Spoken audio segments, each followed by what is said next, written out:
welcome to another episode of Frame and Reference. I'm your host, Kenny McMillan, and you're listening to episode 143 with Markus Forderer, ASC BVK, DP of Constellation. Enjoy.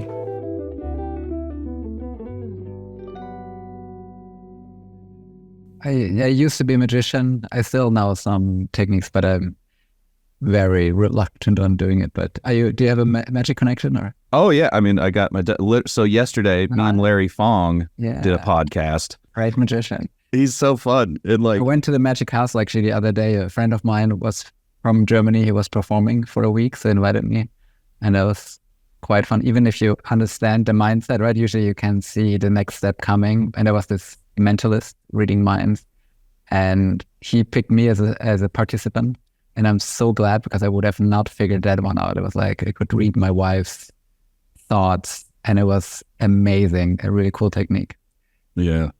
I feel like filmmaking and magic is so much in common, right? It's all about directing, like especially cinematography, right? You're directing the viewer's attention and eye in a certain spot on the screen, or misdirecting it, depending.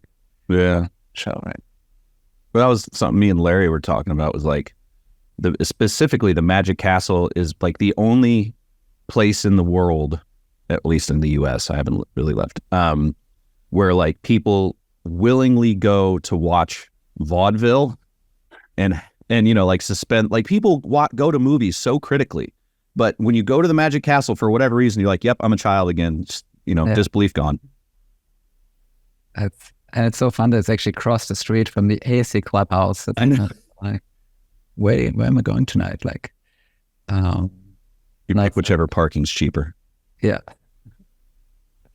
That's really fascinating, the magic and filmmaking, and that the early filmmakers were kind of magicians, right? Like Méliès, and there's so much overlap. Yeah.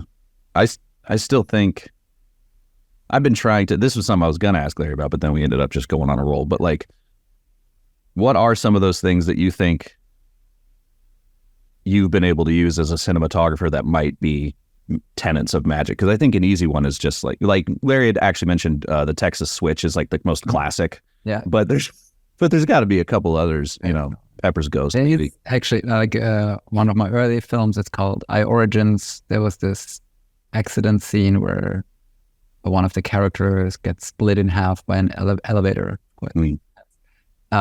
And you know, when you're in these production meetings, you think about technology, technique, and like the visual effects people always like, let's put green stockings and make it a visual effects. And I knew the way we want to shoot it, handheld and verite, and should feel right. Like I said, like there's a way, like David Copperfield has this illusion where he's split in half by a laser, right? Like we could, and I explained to the director, if we pull this off, right, we're going to be a bit limited with the camera angles, but it's going to feel so much more authentic, and that's what we did.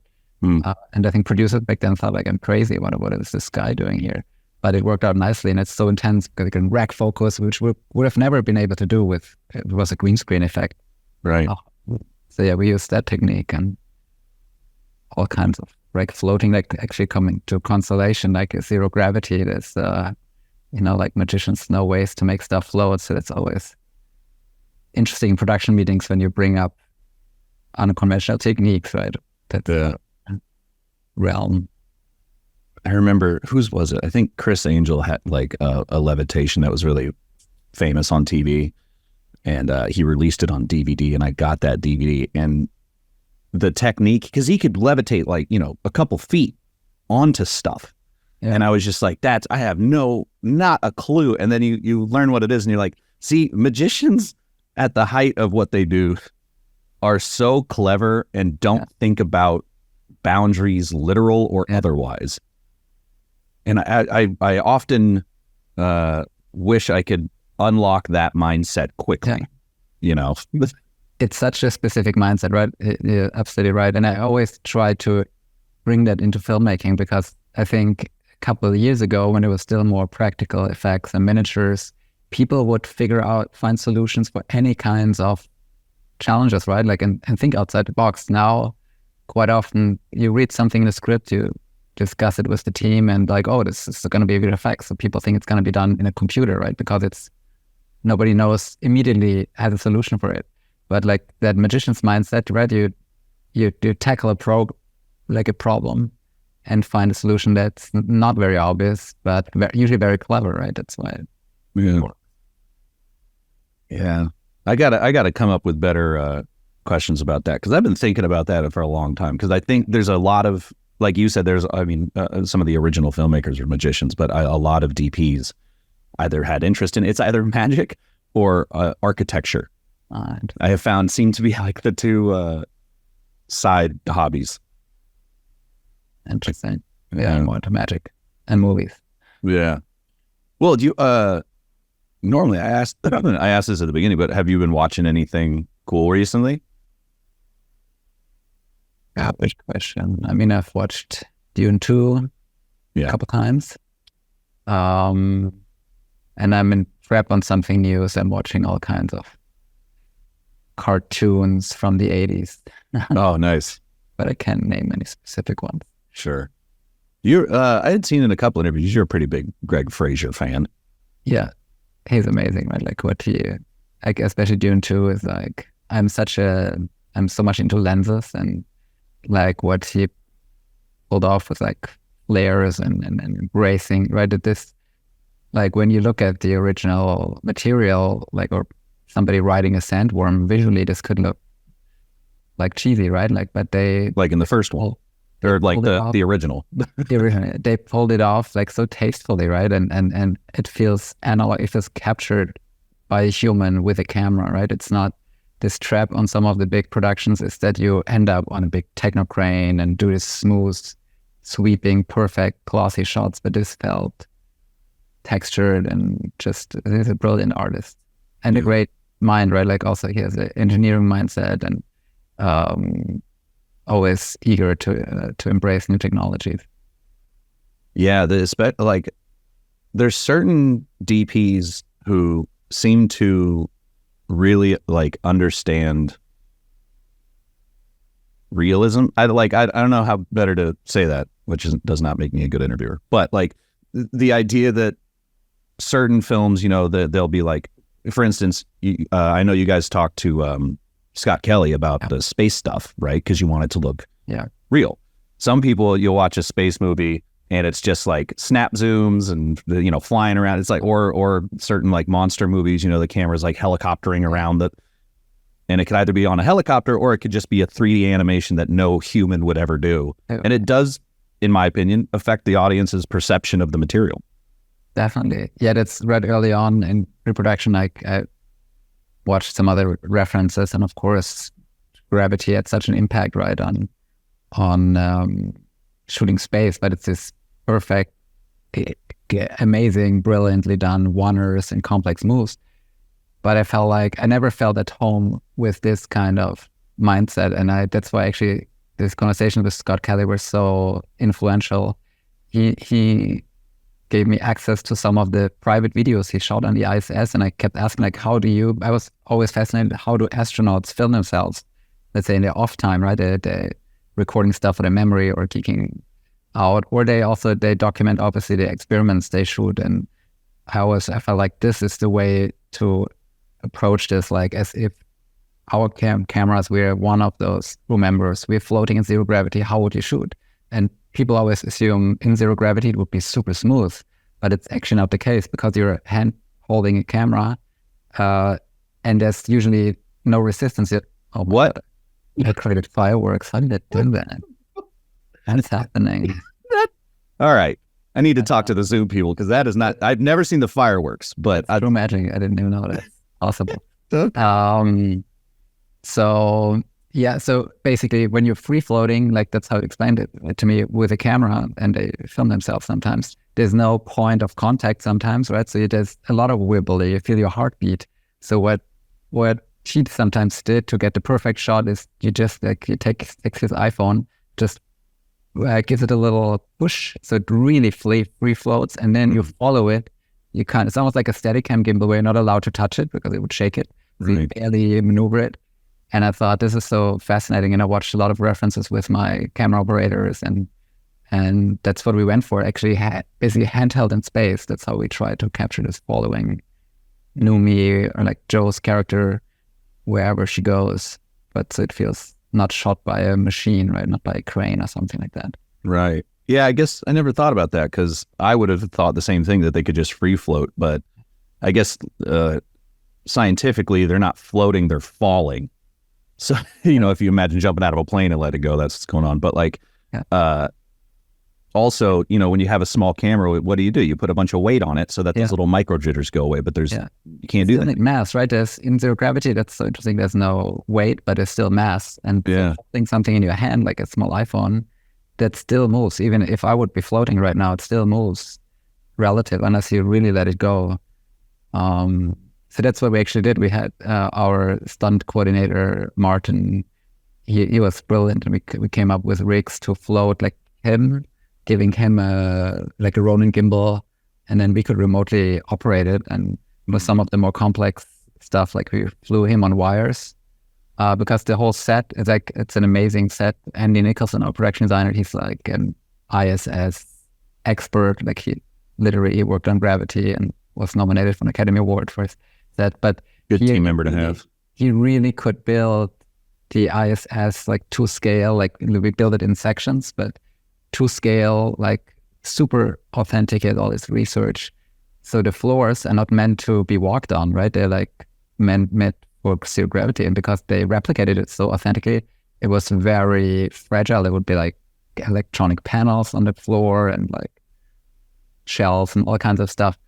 So it's like, you guys got to float through with a crane. I was like, no, we don't want to shoot with a crane. We want this handheld feel. So that's why we sometimes suspended operators, or used like all kinds of techniques, like very smooth handheld, sometimes Steadicam, gimbals.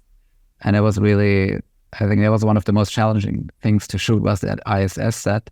But I think I was always fighting to keep the set intact. Like usually in big films, you pull a wall to stick your crane in, and like that you get this sense of claustrophobic sensation that she must go through, right? Being alone in this, even if it's quite a big station, it's still a very confined space. And I'm super claustrophobic, so I'm really leaning into how can I visually express my personal sense of claustrophobia. Like, and you lock yourself into like a Soyuz capsule. I could never do that.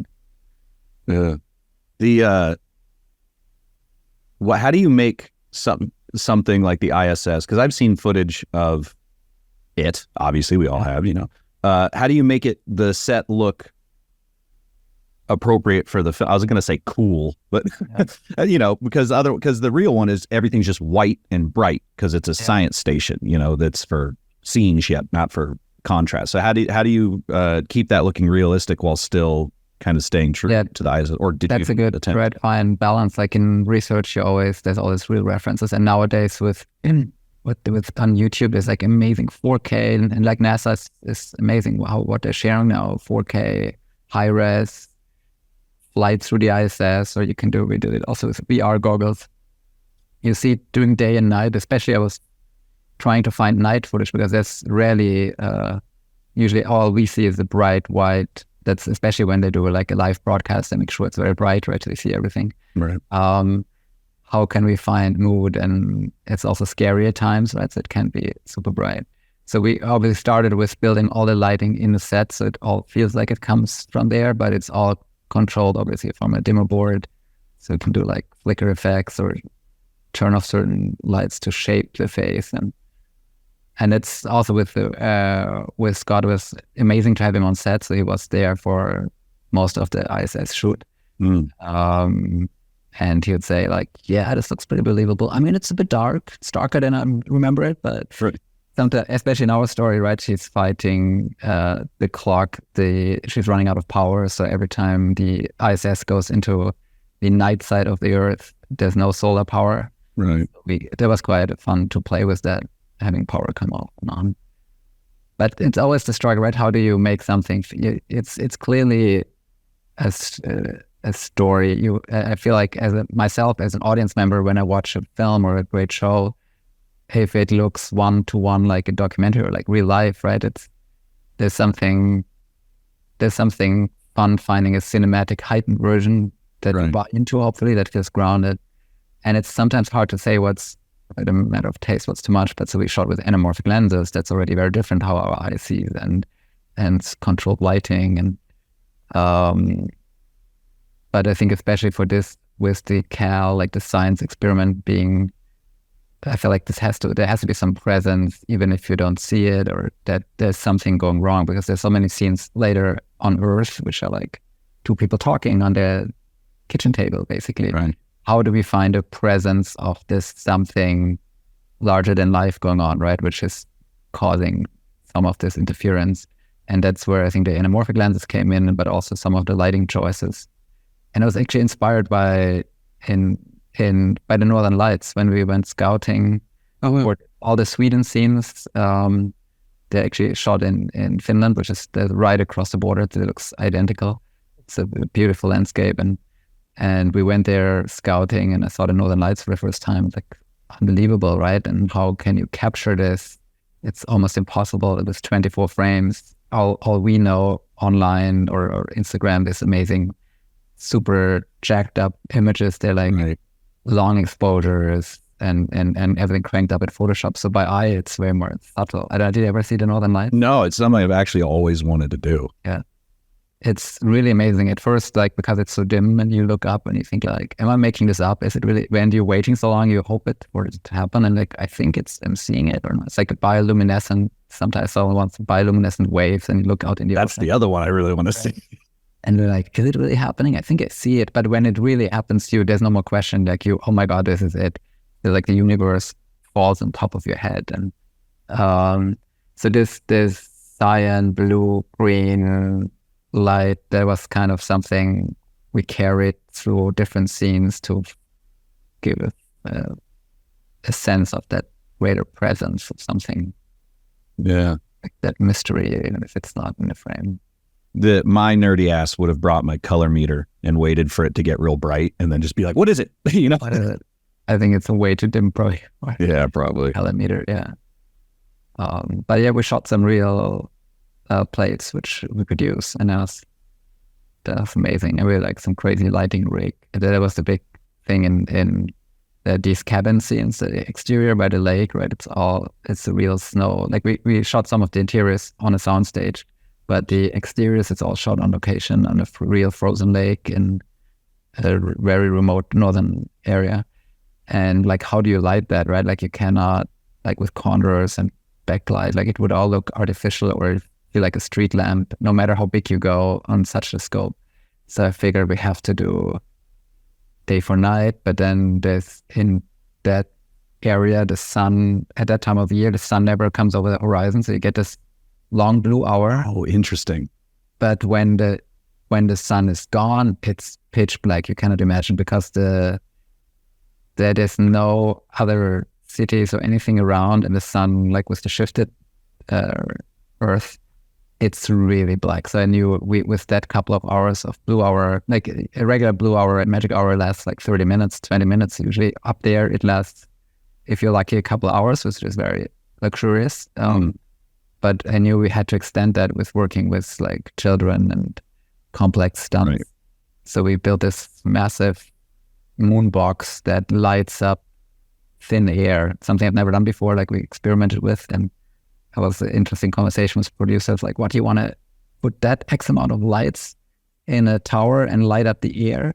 Like, because I didn't want to light the set or the actors, because it would have felt lit. So we had like a scissor lift behind our main set. We could shoot up, and then it would light on top of, like, shoot out very strong focused beams of LED lights in all directions.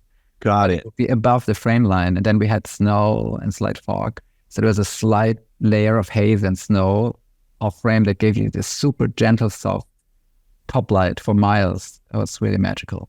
And then we could, for scenes where we wanted to give the present for the Northern Lights, we could run some slight animation, because all LED lights, right, they fanned out.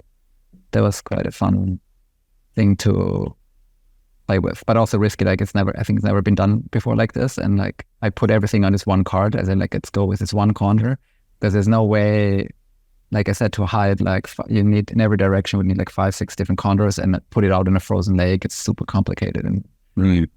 So I said, let's go very simple and try something new.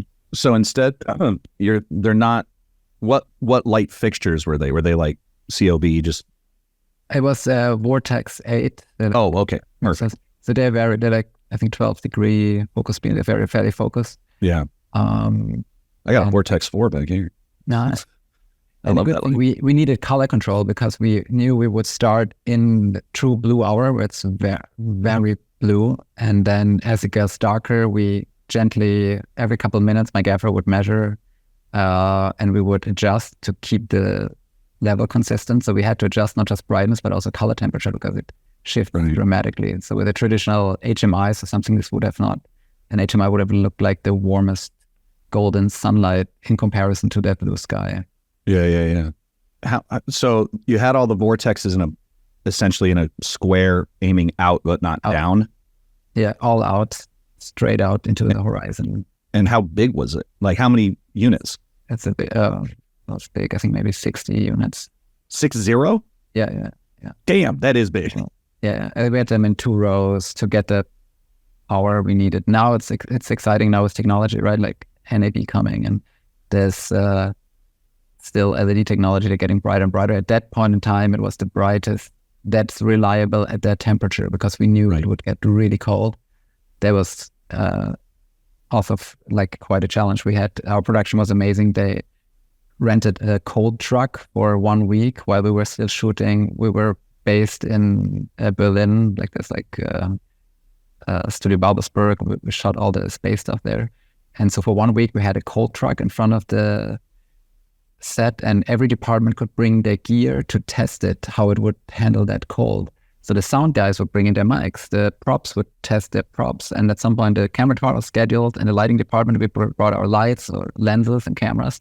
And some of the lights, for example, wouldn't work at a temperature. We had to swap them out, but the vortexes worked great. And the cameras and lenses, we had little heating blankets you put on the lens to keep them like the hand warmers?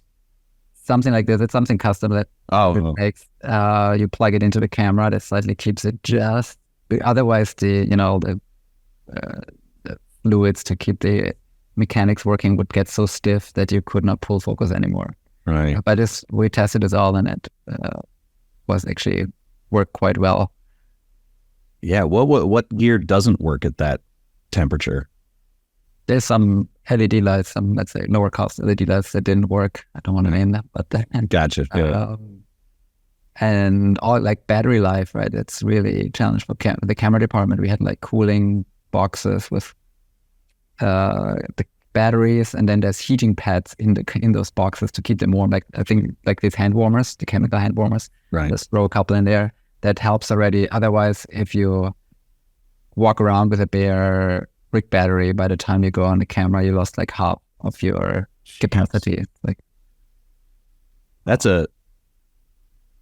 something I wouldn't necessarily have thought of. Like, yeah. Not the batteries thing, but just like having to put everything in an insulated box just to try to get 10 minutes out of something. Fun, but it was so worth it. Like the Michelle McLaren, our director, she was always pushing, let's go there for real and not fake it with blue screen, right? To show the scope, and that was the pressure on me, and knowing she wants to see the scope, but how do we show that depth at night? Like most of the scenes are like all in episode 1 and 2, which I shot, are night scenes. If you would shoot a true night, you could also go on a soundstage and shoot in front of Black Duvetine, right? And at a couple of fake trees or something. But so that's why that day for night was so crucial. And it's like, as a cinematographer, it's very stressful. You feel the light levels going down, and everybody, especially in this temperatures, like maybe somebody has to go to the bathroom or you discuss something or a hair fix. You have to be on your A game, and everybody has to work fast and to maximize the real magic hour. Yeah. I actually had seen in a different interview that you were talking about the importance of keeping technology invisible for the actors. And I was wondering if you could expand on that, but also in a situation where there's so many technical considerations because of the weather, did you have to compromise in that goal, or were you able to find solutions to make sure that idea stuck around? I think this is so important. I learned this from a filmmaker I worked with early on, like Mike Cahill, who's comes from documentary, and that really shaped my whole mindset of because there's so much, we know, like as filmmakers, there's so much gear and technology that you can bring on a set to shape a shot. But then first of all, you lock yourself in, and you don't have, not just the actors have no flexibility where to go, but also you can't pan your camera when there's a light stand or some flag standing in the room, right? So always try to keep the technology as invisible as possible. And that's also how this moon rig came up, because it's a scissor rig, goes straight up behind the house. The actors would not even notice, and it just gives this gentle glow, and we could shoot 360. Even weirdly, it's like right, as a filmmaker, maybe you don't want to avoid front light, but we're front lighting the air, but then it kicks back, like all these snow and ice crystals in the air, they kick backwards at the subject. So then it becomes this ominous glow. And the same with we didn't bring any cranes or dollies. We went to northern Finland. There was this big exterior scenes, and then we went to Morocco for the landing site. There too, we said let's shoot it all handheld, Steadicam, very small, and then we utilized drones as much as possible. Right. There's this new Red Inspire 3 drone. We had the first one before it came out. We had amazing drone pilots, Ferdinand. Dynamic is the drone team, and this thing is like a game changer. We didn't bring any, even for visual effects plates where you have to lock off a camera and maybe shoot a 360 tile or something. We would just hover this thing at 4 feet and it would not move no matter how strong the wind. It's like GPS stabilized somehow. It Oh wow. knows exactly where it is and stays there, or you can program a path and repeat the path. It's like a motion control system in the air. That's really amazing. That's cool.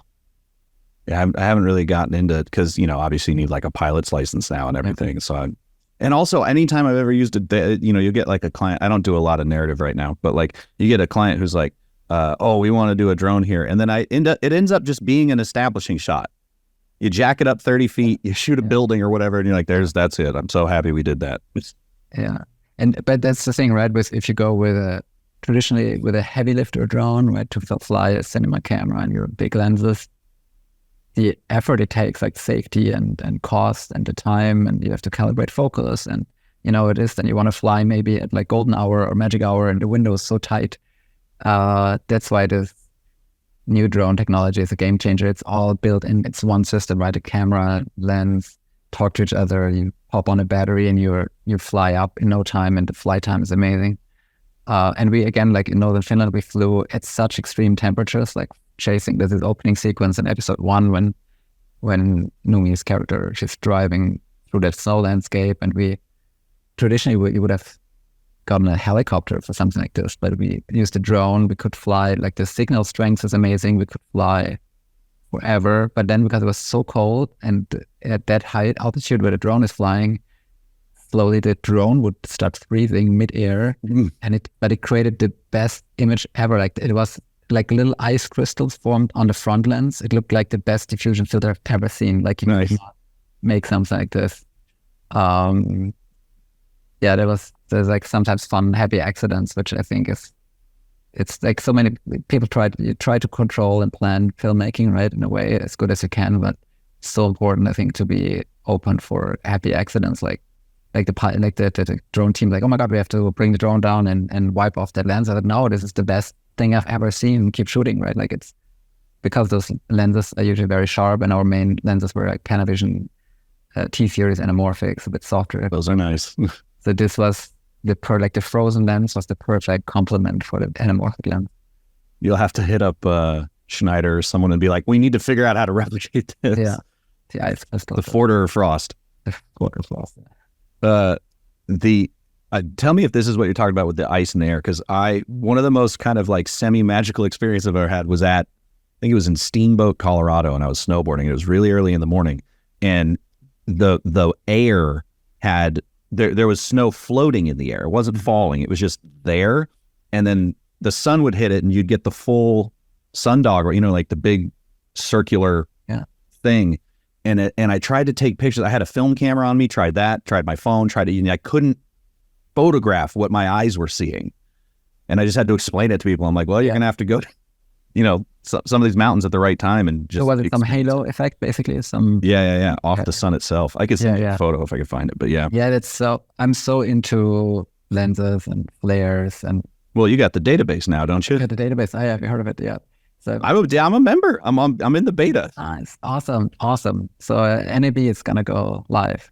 The big thing. Wonderful. With like hundreds of lenses. The never-ending story. Every time some filmmakers, they pick a set of lenses and they want to shoot entire life with that set of lenses. I'm the opposite. I feel like after one project, like I get very excited in pre-production. We find a set of lenses we want to shoot with. They have certain characteristics. But then on a film or like a show like Constellation, we shoot for so long, and every day you see the same style, right? Like, so I get kind of fatigued. So for the next project, I try to find something completely new. And I always feel like when you look at camera assistants or like filmmakers sometimes testing lenses and with a flashlight in the test room, it's for flares and stuff. It's so hard to judge a lens unless you compare it side by side to something. And that's how this whole thing came up. We have to shoot this with motion control so you can really see it side by side. And I feel also the flare, I mean, lens flares are a bit maybe overused by some and can be distracting, but I think the flare, when you flare a lens, it immediately shows its character, right? They can tell, even if I want to use a lens for a scenario that I don't want to show any lens flares, but in a test, if I shine a light in, like basically just pure light into a lens, you see how it reacts. Is it very neutral or clean or funky, low contrast, viewing glare, all that stuff. So even without seeing a face or shooting any test shots, you can get a good sense. I always feel like it flares like the fingerprint of a lens, like it reveals its DNA, right? I'm very philosophical about it. But so there's a never-ending story, and we live in a day and age, right, where almost every other week there's new lenses coming out of the market, right, being rehoused vintage lenses or new anamorphic lenses, all these companies from Asia. Yeah. It's a really exciting time to pick the right tool for the project. Yeah, because I assume you're kind of the same mind as me, is that aside from workflow stuff, most cameras are a good choice. Yeah. But the lenses are always going to be more fun, I guess. I think, right, if you, at this point in time, if you expose properly most like good, decent high-end cinema cameras, they're pretty much the same. Like, or you can do stuff upgrading the lenses. Are you into vintage lenses or? Oh yeah, my secret for the longest time, before China started kicking out like all these lenses and people started becoming more aware of it, my secret was my set of Nikon AIS lenses, because they weren't as, they're so good, and they obviously aren't as like fudgy as the K35s, but they still have a bit of that character, and so I still use those things if it's people are looking for something. They feel more like, I love the Sigma Cine lenses, but they're so neutral.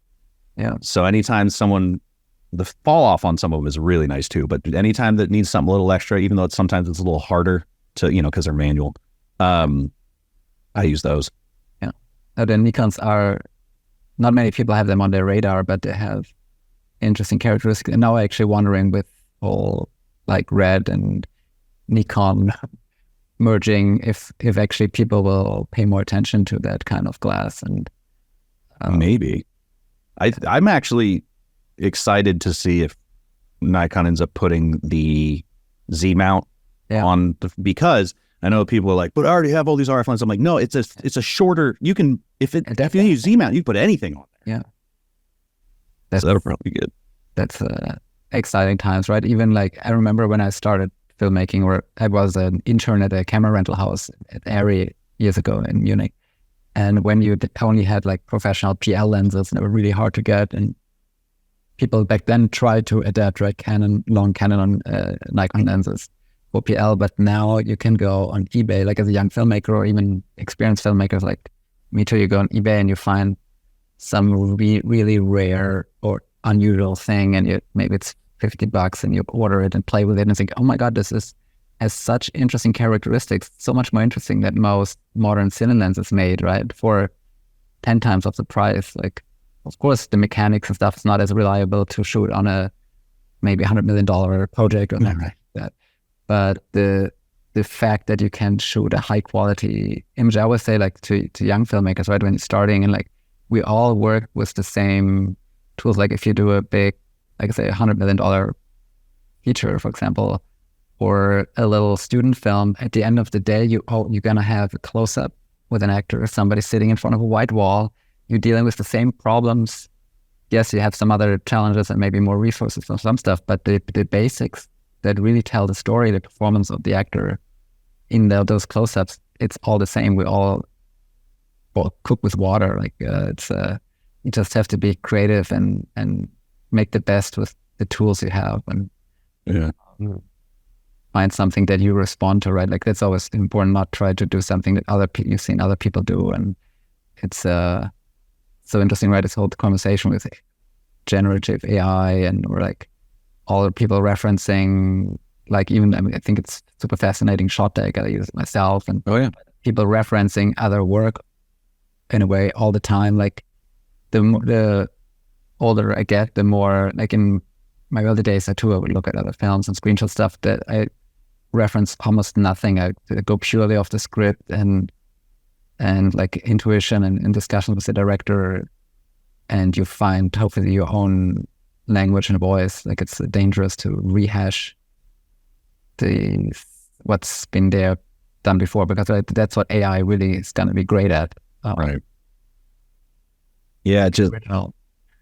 I had some AI conversations with Jay Holben and Michael Keone, who does Strata. He used to work at he started Light Iron and shit. Yeah. And it was interesting. I had those interviews back to back, and it was interesting to hear how Jay was like all in. Mm-hmm. He's for it, and I am not. I'm on the team that's like that needs to be. I don't know if I'm being overreactive, but it's like why are these tech dudes spending so much time trying to automate creativity when I thought we were supposed to automate tedium. Yeah. Which is more Michael's thing with Strata. He's like, why are there's a bunch of busy work that people don't need to do. Like, I'm cool with that. Yeah. And raising the amount of time you spend being creative. Yeah. The idea of type, because I've heard people say like, oh, wouldn't it be great if you could just type in like, oh, Jurassic Park, but with Brad Pitt? And I'm like, no, I don't want that. Like, I want to see someone else's point of view. I don't want to see my, it could be a useful tool, but it's kind of early still. It's fascinating. Still, especially in filmmaking and in bigger projects, there is so many things that seem complex and complicated just because they're on a bigger scale. If you work as like a one-man band, you can do a lot of your effects yourself, but when you work on a sequence which has a couple hundred visual effect shots, then a visual effect shot is very complicated and expensive, and sometimes then not even possible. And then it seems tempting, right, that you just prompt and say, replace the background, add snow, and there it is. Right. But we all know at this point in time, at least, right, is you can create some snow in one shot. In the next shot, the snow will look very different, and it may not cut, right? But I'm sure this is gonna get solved. But I totally agree, right?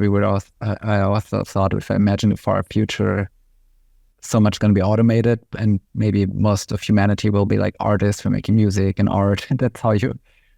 That's what I was promised from popular science back in the day. That's what, yeah. But then again, like maybe it's you have to see it as the tool. We make art with the help of, if we choose to, right, with the help of assisting tools. Yeah. See, the stuff like that. But like, for instance, machine learning being able to roto things quickly. Yeah. Select subject, awesome. Yeah. Like, no one likes to roto. Yeah. But I don't think that the roto artists should have their pay cut because their job is easier, for instance, something dumb like that. Like, I just constantly think that the commerce side is going to interrupt. I have this weird theory that like anyone who's not in a creative field wants to punish artists because they're not playing the same game, right? Capitalism in general is just a game we all agreed to play, it's not really, we didn't agree, but you're born into it and you either agree or you do something illegal. And everyone who doesn't play that game makes other people frustrated. There are rules, and then some people don't like rules. Most creatives don't like rules. Don't like rules. Magicians don't like rules. Don't like rules. I mean, we'll see. It's not, right, we're not going to stop that development, and it's going to, maybe, like I said, make the tedious stuff easier and quicker, and maybe we're getting more done in less time. That would be the ideal, right? But of course, the system will maybe squeeze it that we're just doing more and still work the same amount of time, and you output more. But again, I feel like we humans, we're so trained to seeing. I just saw a video the other day with some famous actor explaining how large language models work. And it was all done with an AI actor. Now, weirdly, I cannot even remember the name of the actor they used, because it was, you could feel it was at first dancing, oh my God, this is so authentic. But then you see the little thing. We are so trained to the human nuances. And I think we want to see, right, it's a cultural thing. We want to see real people doing real stuff. Right. Like, and even that's why I think these are flagship projects, like when Christopher Nolan shoots on IMAX film, it is a proof this was not Reddit. They don't even want to scan the negative to edit visual effects. That's why they're using sometimes a cardboard background extra and stuff, like to get it in camera. And I think audiences respond to this. Of course, there will be maybe a big market where stuff gets done cheap and doesn't really matter. But I think in general, culturally, we embrace that, and we want to, I think hopefully people want to pay for it to see something real, like, and see a TV show with real actors, and they were shot on real locations. Yeah. Because over time, I think it will be generic, right? Like they all learned from this, models learn from what's out there, so you can mash up stuff. And it's also, it's replicating our brain. We obviously also only learned from what we've seen and make up stuff in that process. But see, that's the thing. I've heard that argument from people who say like, oh, it's no different than, a person taking influences and, oh, I love this shot here in shot deck, I'm going to use that for my movie. But the difference, in my opinion, is that the AI models currently try to replicate a one-to-one example of whatever you feed it, more or less. This is inarticulate, but you and I can look at an image and both key on to something different that we like. And if I have like a whole set of maybe like 5 movies that I'm stealing from, I might pick 5 different things that those DPs did that interest me than you would. And I think that's the main difference. There's a dirtiness to it that makes it human. That's again the interesting thing, right? Like especially in like cinematography, right? It's an art form. You want to go, you read a script and you have an imagination. Like I said, 5 people would have 5 different versions in their head. But I was trying to go against the obvious, like, yeah, you could light this bright and show and like this. What makes it interesting? And the weird thing again is that these AIs learned from great artists who think like that too, right? The AI might not understand, but it's just able with a formula to replicate great art. That's a fascinating shit. But I mean, like, so, one thing that was brought up was just like, especially for younger creators or indie people, like having, pre-production is probably the most important step in any film, but you might not have the ability or funds or network to hire a storyboard artist. Yeah. So being able to type those in and get a visual and then maybe mark it up, yourself. So, I'd rather do that. That could be beneficial, but it's not necessarily putting that storyboard artist out of a job. It's that person couldn't get one anyway. Yeah. So there is. Or it could be, ideally, it would be used by storyboard artists to be more productive or more refined. To just do a couple scribbles and say, give me 5 more shots in that style, stuff like this, right? But then again, it's only a matter of time that somebody says, now make this storyboard look photoreal in a still and now animate that sequence. Right.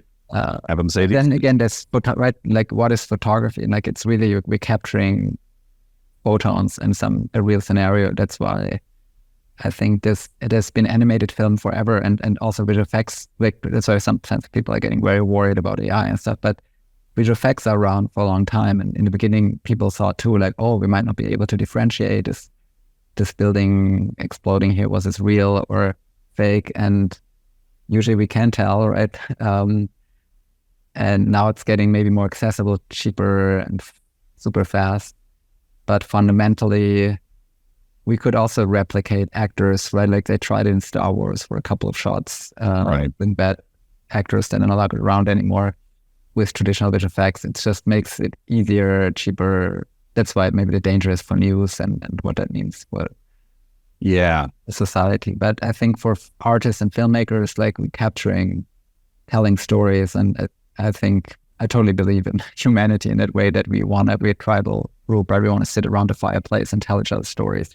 We want to hear a story from a really human, and value it even more.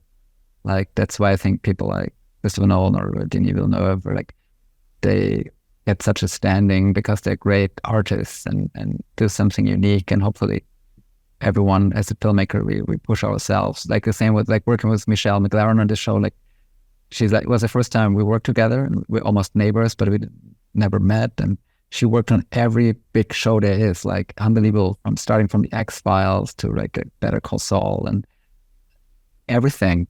And that experience, again, like being trained on seeing these different genres, but then clashing in a way. Like with me, I come from a very maybe different background. I usually shoot feature films, and I was treated like, even if it's a TV show, like which has 8 episodes, but I treated it like a mini feature, right? Like, and we had obviously this. I only shot the first 2 episodes with Michelle, and there's 2 other fantastic DPs like Frank Lam and Yaron Scharf, and we all collaborated, and everybody made their own version of it. Like I totally embraced it and told them to like here are a couple of things we established. These are the lenses, cameras, and kind of certain things we pre-lit on locations already, but as I make it your own, and I think that's the fun actually in a TV show, especially if you watch it as a regular audience member, you're not so familiar with filmmaking techniques.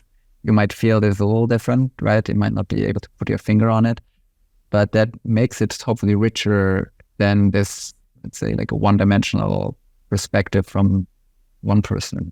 Yeah, absolutely.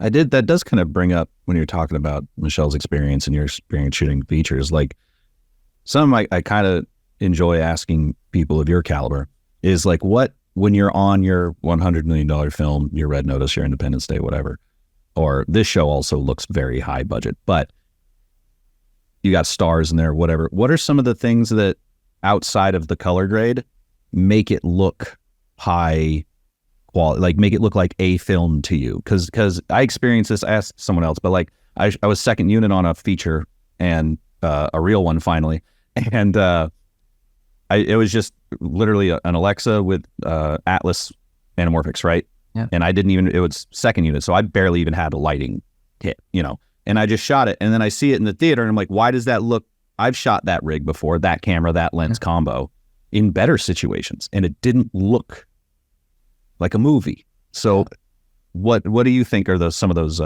things? It's really, that's a magical term. It's like, what makes something look cinematic, and I'm trying to explore this on every project, especially when you want to mix up techniques, because that's what I'm saying. I don't want to repeat, right? You don't want to repeat the same camera lenses and work. For some people, they find something and then they hold on to it and do the same thing over and over, but until it then is outdated, right? That kind of filmmaking.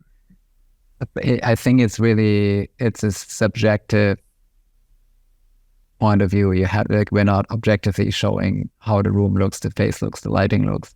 Everything is, may I say, designed, or the way, like, right when we pick lenses and tune lenses, the way they fall off, and again, going against the obvious, like, lens designers, right, want to make stuff perfect and even and sharp and flat and neutral. And I always think, like, when neutral is, what is this in art? This is like the depth of art. You don't want to be neutral. You want to be warm or cool. You want to be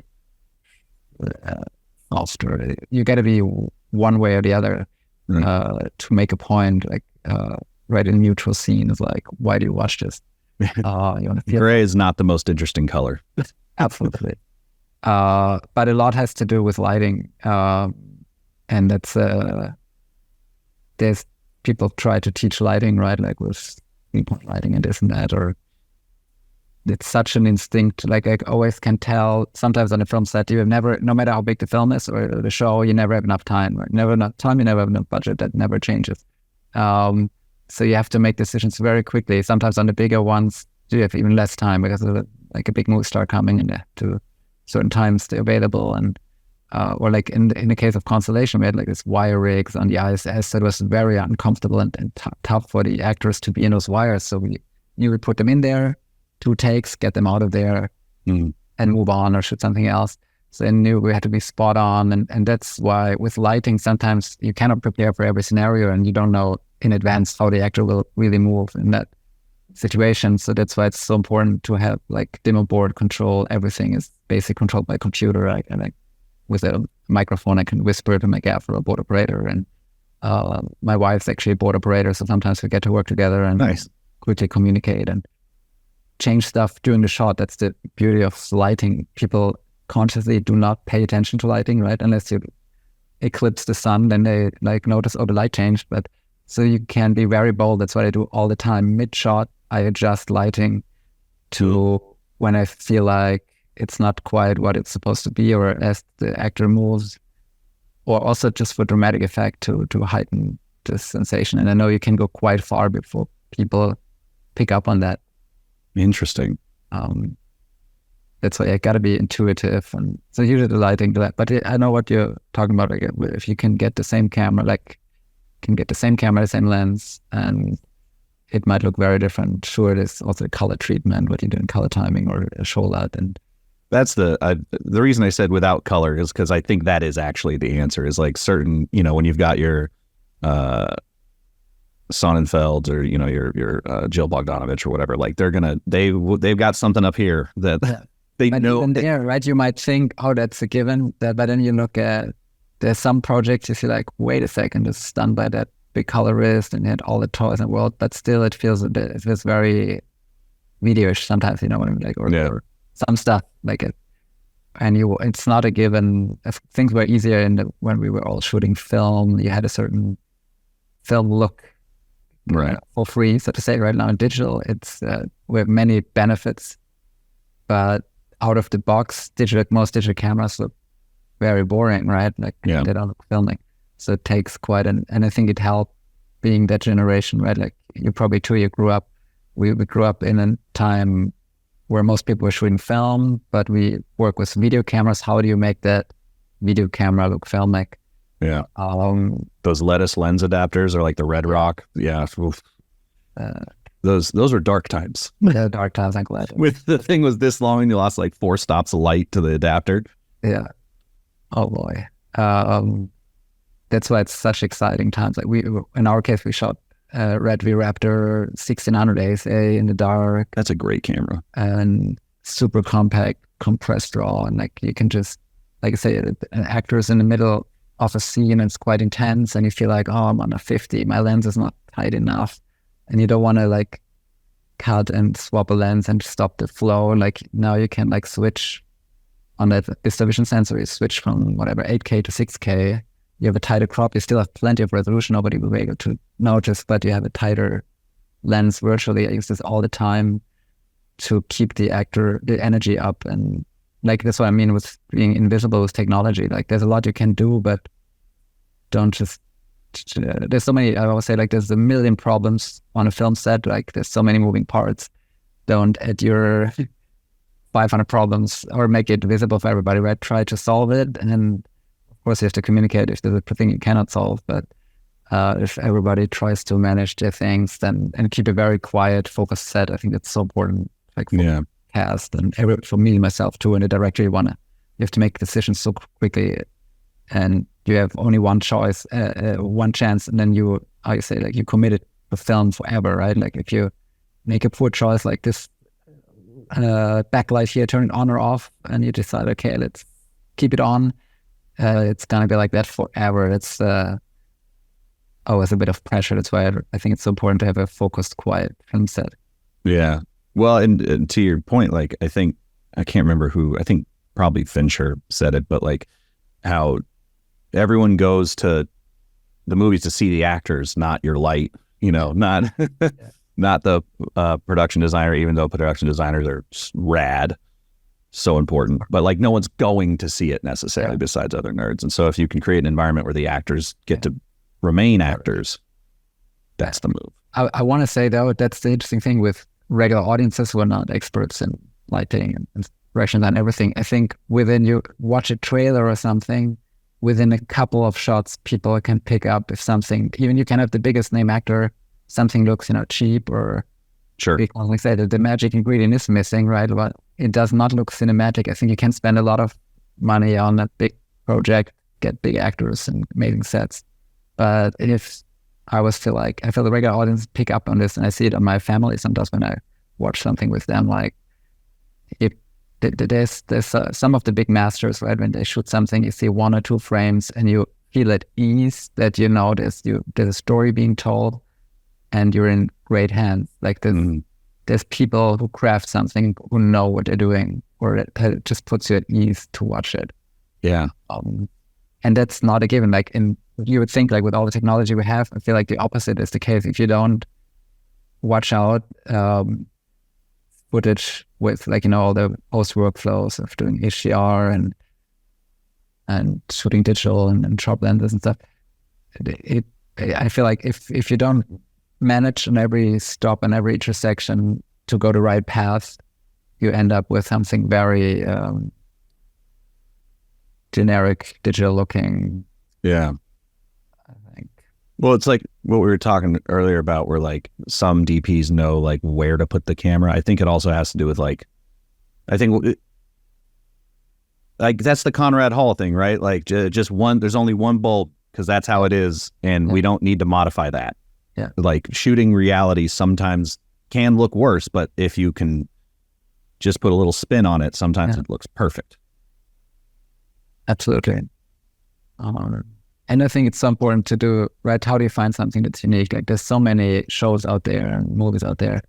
That's what I thought. Like when I was inspired seeing the Northern Lights and talked with Michelle, our director, and she also had this great idea to connect, like that we see the Northern Lights from space and that connects Earth and space, and to find like a color scheme or like a look that works. Especially there's so many different episodes and it's different cinematographers, different directors, different locations. How do you find something that, like, look at the Matrix, like you see one shot of the Matrix and you feel like such a classic. You feel like, I mean, it was a bit green, right?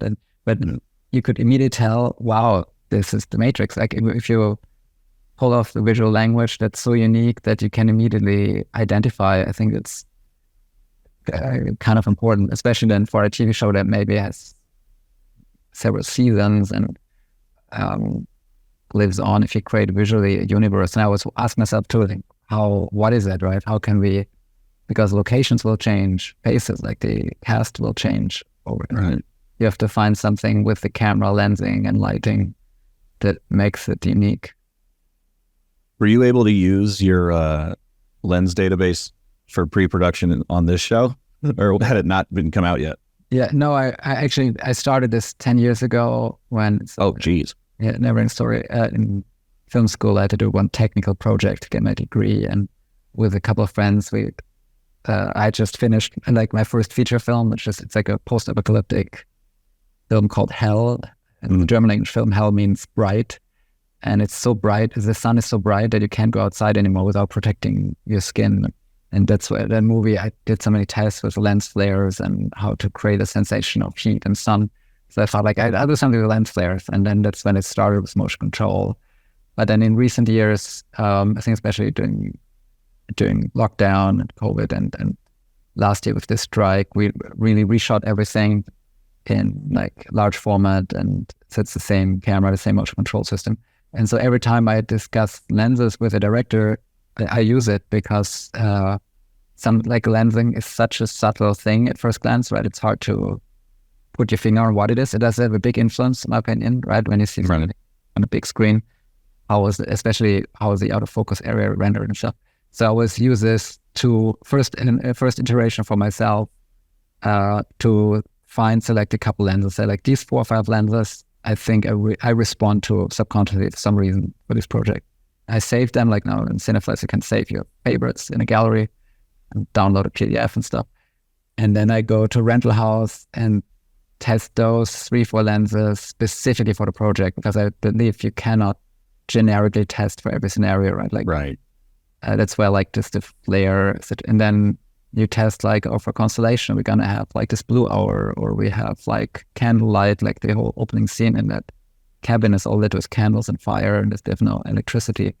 You test something specific to this, how does those lenses react, and then discuss obviously with your director and creative collaborators and find the right thing. But my first stop is, in fact, I browse, and by flare, that's what this is so important to understand. Like, people think of J.J. Abrams' Star Trek and crazy flares, but the flare is just that a fingerprint. It shows you what's going on. Like, is there lots of elements, and crazy, is it very moderate? And so, like, when I see this flare, I see there's something interesting happening that's not distracting. Sometimes I say, oh, this lens might be distracting by its character, right? And then I find out, I explore this one lens more. And now it's like a never-ending story because there's so many lenses coming out. It's like testing new lenses and work with programmers. Another programmers have a great team. They help me get to feature them. Super curious to hear feedback, and that's why we also go to NAB and like hear people what they think of it and how to use it.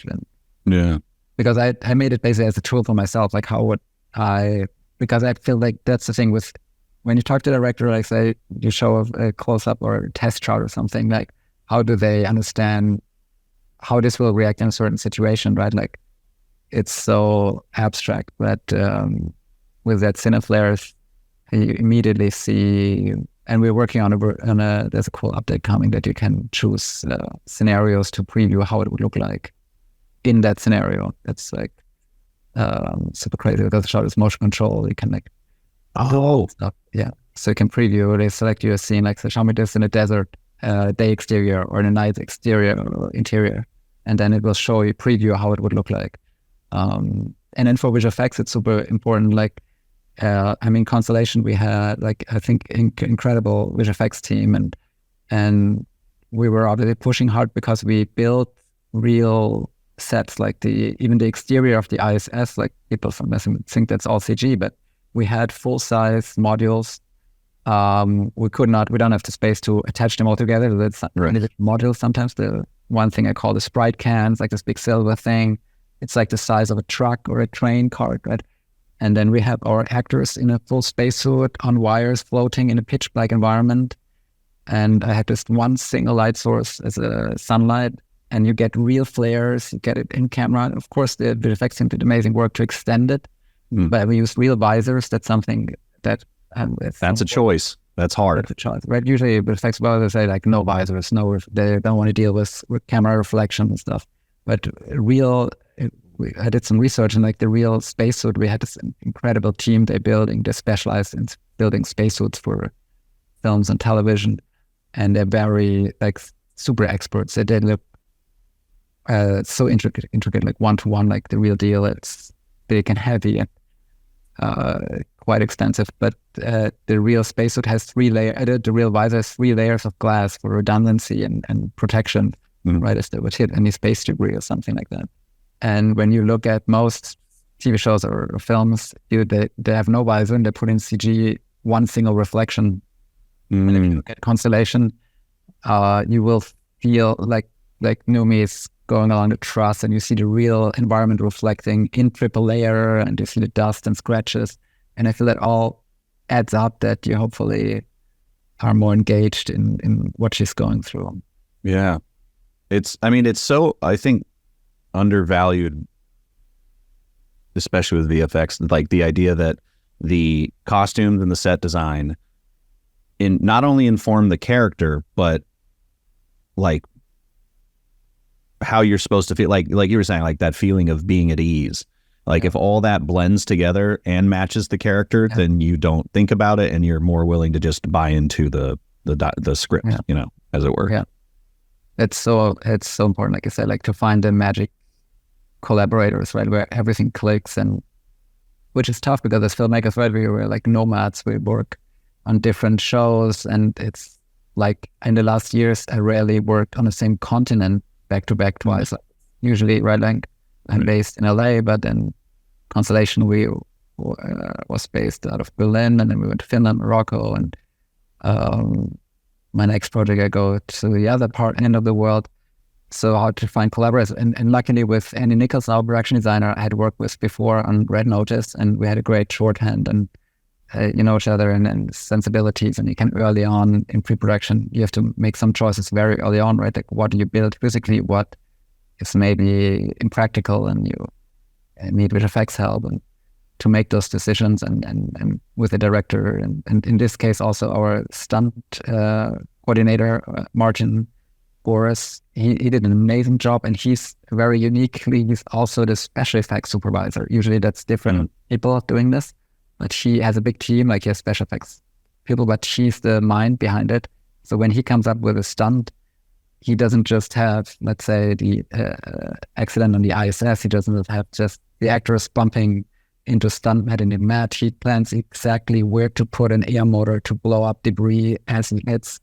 This all goes hand in hand, and like there's this depressurization, right, where there's physical like CO2 stuff floating, and 45 there's this fire scene with like real CO2, and obviously it's interactive lighting. We couldn't set on fire for real, and then zero gravity flames behave very differently. But that collaboration between stunts, special effects, cinematography, lighting, costumes, visual effects, and obviously the actors, that they have to sell it, right? And again, talking about magic tricks, like we, in that scene where they trying to put out the fire, and like Numi's propelling herself with a fire extinguisher. Right. One. I know how intricate the CO2 looks. Like I said, we have to use the real deal. It doesn't cost the world. It's just CO2. It's sprayed. It interacts with the real environment and the light and everything. But the problem was then the fire extinguisher was really heavy because it was really metal. You couldn't use a dummy or something. So Numi had to almost like puppeteer and make the fire extinguisher feel super light and gentle while hanging in a wire rig, delivering your lines and doing all the stunt work. It was quite incredible what our actors pulled off. Yeah, that's athleticism. Yeah, that's a great workout. And sometimes, right, with wire work it's really tough and also impractical. Sometimes it takes a very long time to set up. So we were always looking for ways to, again, coming back to like a magician's background, the best magic trick is that you constantly change your technique, right? If you do something twice in a row, people might be able to spot how you've done it. But with film, this is an illusion, right? We didn't go to space for real. We want to sell it. So we constantly mix that. There might be one wide shot on a wire rig. The next one, like, we had like amazing core strength. She's like an athlete. She trained like crazy for this and could balance. We did like, there's like special like medicine balls to sit on, or just floating, like standing in an awkward position and miming, performing. And then having Scott Kelly on set, who would be there, is a great resource and correct if you think like, hey, in this, like, what's the fun fact is, in many sci-fi films and shows, you see people floating in like what's called a Superman pose, right? Flying like this. But if you look at real astronauts, they don't fly like Superman. Scott Kelly almost said like we are Homo erectus, like Homo erectus. Like we are upright. We're trained to be upright, so they float also upright. Even if there's no upside down in space, you want to keep for your head a sensation of where it's up and down, which is right. So you stand upright, you push up, and you float forwards like this. So we try. There's a couple of in the accident where we had a couple Superman moments naturally, but that's something hopefully audiences can pick up, that this feels more familiar and. Yeah. Well, and they use they're constantly bouncing off the walls and stuff, because if you get stuck, you can't like swim your way to the side. Yeah. That's crazy, right? It's terrifying. That could really happen in a big space. Yeah, you got to wait for a buddy to come by. Michelle is such a brilliant director, and she was always pointing out how important it is to educate the audience on this. Like, we all might think we know how zero gravity works, but especially if you do show performance emotions, you want to be close. You can't show full body all the time, so to not forget that they're floating, and how they're always showing feet, how they're bracing or pushing themselves off is so important. And that sometimes in like the filmmaking process, you know how it is with, you have to cut down scenes to hit a certain runtime, or for the scene. And then these shots are easy to throw out because when people might think, oh, it's like not an important line or something, but to fight for this and because sometimes a small, even like a little insert, right, can become so important. Like Christopher Nolan says, like everything ends up big on the screen. Like it's not just an important line. Like it's cinema and television too. It's like nowadays it's like cinema on I have an amazing OLED screen. Like you can have the best home cinema experience by watching some of those shows. And the technology came so far with streaming, right, in HDR. The quality is so good. Yeah. That you really have to like artistically fight for these important beats, but you feel are important, right? Yeah, I'm still a big Blu-ray guy. So it's wild. I've always said this, like it's wild how much, not clearer necessarily, but just for the sake of speed, like clearer the discs still are. Like a 4K Blu-ray is like the 4K of Alien is nuts. Wow. I've never seen 4K Blu-ray, only the regular Blu-ray. That's already... Even that's incredible. Right, even a 1080p Blu-ray where you can see the film grain. And I remember when I was younger and like a new camera came out and I knew this film was shot on that camera. I wanted to buy the Blu-ray to really see the texture and like, or certain film stocks, how they react, right, with streaming. That's the thing, it's a cool thing with HDR, like some filmmakers don't like it, some are really embracing it. And we did HDR early on, like from like, I think Independence Day Resurgence was the first time I did HDR on every project. But you always be in this world where there's HDR, but there's also SDR, and the majority of people still see SDR. Right? How do you deal creatively with that? And Constellation was actually the first time I really went for it. Like I said, like that's usually filmmaker, like cinematographers like to keep stuff dark and moody, and I thought this is really an opportunity because we wanted this to feel like contemporary, but filmic. Like how do you make something filmic in a high contrast HDR world? Because film has great, like negative has a great latitude and dynamic range, but the film print has a fairly low contrast range. Right. You watch it projected, it's a dim image in a dark room. It only works because we are in a pitch black theater and our brain adjusts. And that's the beauty. What I think we associate of being cinematic is, I think that's the core of what photography is we're capturing a high dynamic range scene, like a bright sky, sunlight, compressing it on a picture, like a photo print is the best example, super low contrast. And it's like a painting to us. It's pleasing to watch. And what HDR brought in, suddenly we have bright highlights, like that creates that window to the world effect, right? Which is a whole different medium almost. Like it's not it's not capturing something on a medium. I feel like the medium becomes invisible. You create a window. And that's why like in Constellation, we try to find that sweet spot between that you still feel the medium, that you should still feel it's captured. It's not a VR experience. I'm there one-to-one documentary, but still go for a really bright highlight. Like there's this scene when the sun comes up in episode 1 and episode 2 where we really hit like the maximum 1,000 nits, which is fun. They can really blind an audience if they have a television that can show that. And then of course in other scenes you don't want to go that crazy because it would be distracting if your candlelight is like as bright as the sun. But there was an amazing colorist, Florian Woodsey Martin, and we worked for a long time on creating red show light and setting that up. But it's interesting too, like with film grain. I don't know, are you a grain connoisseur? I suppose, yeah, it's certainly. I mean, I learned on 16 and stuff, and then it's always, like I said, with those, it's always fun to see, especially how older films look compared, like the older stocks look compared to 5219. Like 5247 is like my thing. Right, Alien shot C-series anamorphic in film and dark and moody. That must look amazing in a 4K Blu-ray. I actually want to see that. And they rescanned like the OG negative too, so it's like, well, they did that for the Blu-ray, but yeah, the 4K is like, I think it is an HDR like pass. So I think you really can use that OLED there. Yeah, good. It's great. I did, like I'm the biggest fan of the original Independence Day, and I was like, great, like one of my first big studio films was working on the sequel with Roland Emmerich. That had to be fun. And then during post-production, it was the 20-year anniversary was coming up for first Independence Day, and Carl Walter Lindenlaub, the cinematographer, was not available to supervise its role and asked me, can you supervise the remastering? And I felt like all this pressure because I've seen this film 200 times at least on VHS, in the theater, like in all medium, and on DVD and Blu-ray.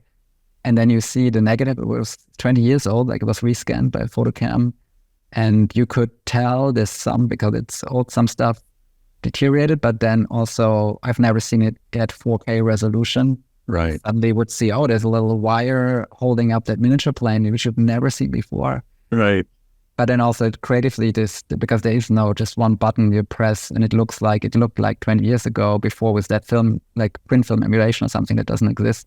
So you have to creatively grade it, make it look like it used to look, but then also maybe refresh it. So that's why I'm very carefully watching when there's a remaster of something. I'm so nostalgic. And, there's nerd sites where you compare the different versions of Blu-rays. And I use them all the time before buying. If that's how I decide if I want the 4K version. If I already have the Blu-ray, is I'll go to Blu-ray.com or whatever. And I'm like, there's one reviewer I know I don't listen to. Because sometimes it doesn't get better, right? Or maybe it's sharper, but then like we talked about earlier, they go through a completely digital pipeline. It was shot on film, you digitize it, and there's no film print emulation simulated. So it does not look anymore like it used to look, and maybe people can say it's sharper now, but right.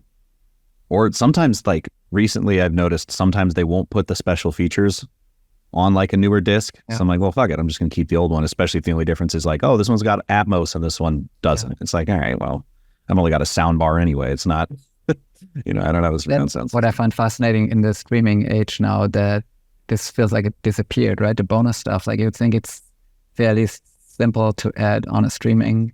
I hope that's coming more, because as people want to know and are curious to see more. There's less. Well, so two things. One, I've said a million times on this podcast that I want to create a special feature streamer because I bet the rights are not that expensive. Yeah. So you can be a partner in that. Well, I'll be the first one to sign up. That sounds like a cool idea. But also, I think commentary tracks should be easy to implement, right? English, German, commentary. Yeah. It's probably like 40 megabytes. It's not going to be a heavy load for Netflix or whoever, Yeah. And you do like we do it now. You talk for 90 minutes and you sync it over. It's not that complicated. Yeah. And it's such a testament for time. There's so many films and shows created every day now, but some will stand the test of time, and it's fascinating. Like, imagine there would be a proper commentary of Kubrick talking over his movie. Right. There were a few, I know I got to let you go, but I remember there was a few Blu-rays where they would have, or like DVDs even, where they would have like the director like physically like walk into, do you remember these? Or they'd have like the enhanced edition? For short amounts. Yeah, those are fun. More of those. DVDs used to have such fun like menus, and they were really getting creative with that stuff. I miss it. I've kept you over time. Definitely got to let you go, but there's let's just meet up at NAB and we can just keep chatting, because there's a lot more stuff I'd love to pick your brain about, and that would be fun. I'll let you bring the Alien Blu-ray. You can borrow it. Yeah. I'm so excited for it. Yeah, the movie coming, and that's after actually going back to like quickly to round that up with Numi. Like, I'm such a big fan of the Alien franchise and of Prometheus. And I remember like watching Prometheus in a theater. I know, but there was mixed reactions when it came out, but I loved it.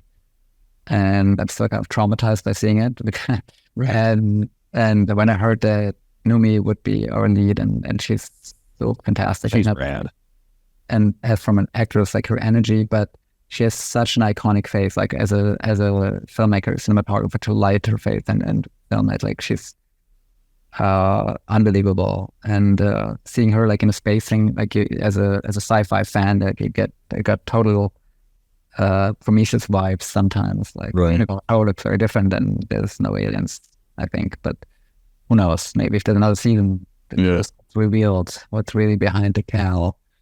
I think now I have to just add it because I thought about it a lot, is when Prometheus came out, I think one of the biggest issues that people had was it was like one of the very first 4K projects, I think. And I don't think specifically I remember the makeup being incredibly visible. And I think it was just an issue of people who had only worked on film now working on a high def thing and not realizing how much you could see. Yeah. So it kind of, it didn't hit that magic place you were talking about where it all goes away. It was brought to the front.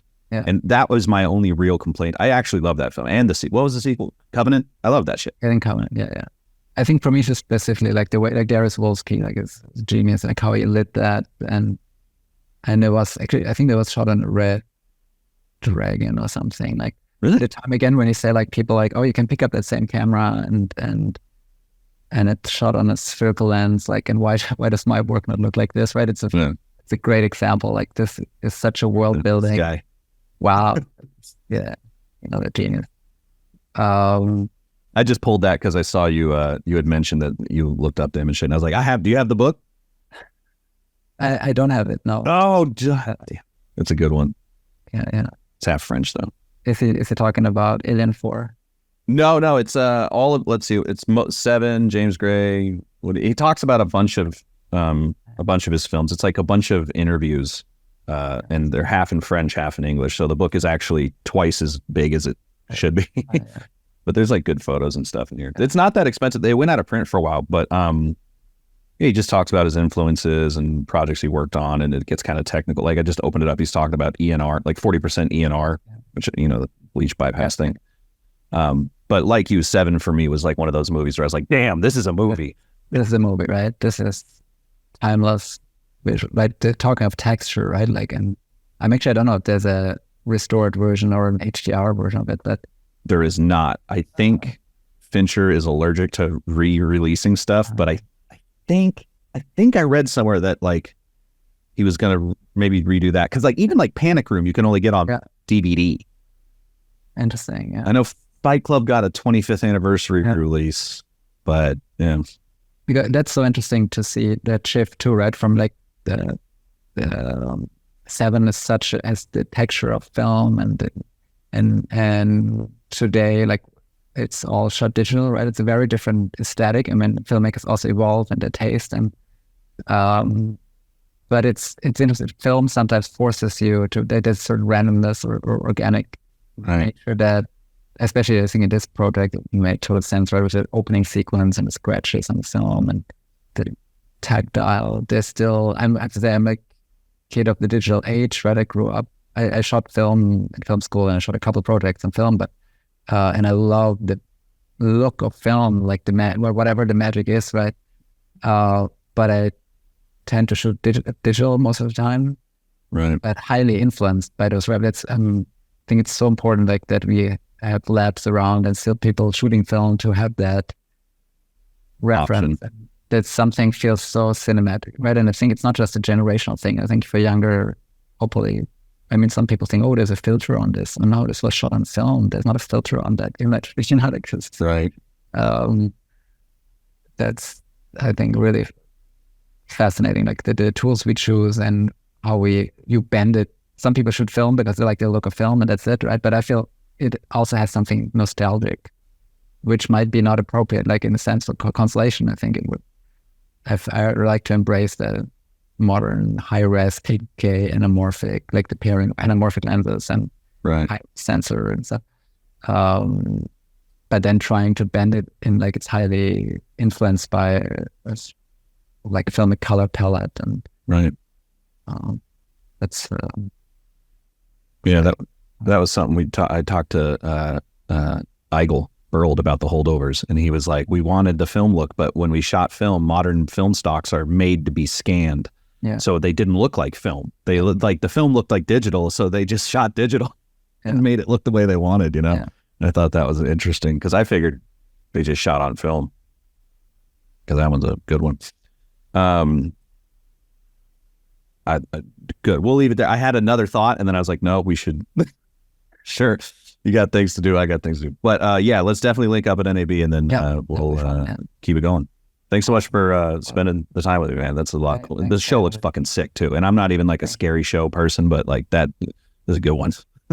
I have to say, I enjoy watching, right, when you work on a project, you know the script and everything that's happening. But actually, when it came out, I enjoyed actually watching it myself, because it's so, even if I knew what happened here and there, it's so twisted sometimes. And if you don't pay attention, you might like miss something. And especially when you know what's going on, going back and rewatching, especially 1 and 2, where there's so many Easter eggs, like what people might think is a slight continuity error, but it's actually switching between realities very early on before the audience knows it's going to happen. There's so much fun stuff to discover. So hopefully, because it lives on a streamer, people are going to rewatch it again and see what's going on. Yeah, I hope so too. All right. Well, thanks so much, Kenny. Yeah, I'll hit you up. I'll email you about this weekend. Perfect. All right, later, buddy. Frame and Reference is an Owlbot production. It's produced and edited by me, Kenny McMillan, and distributed by Pro Video Coalition. If you'd like to support the podcast directly, you can go to frameandrefpod.com and follow the link to buy me a coffee. It's always appreciated, and as always, thanks for listening.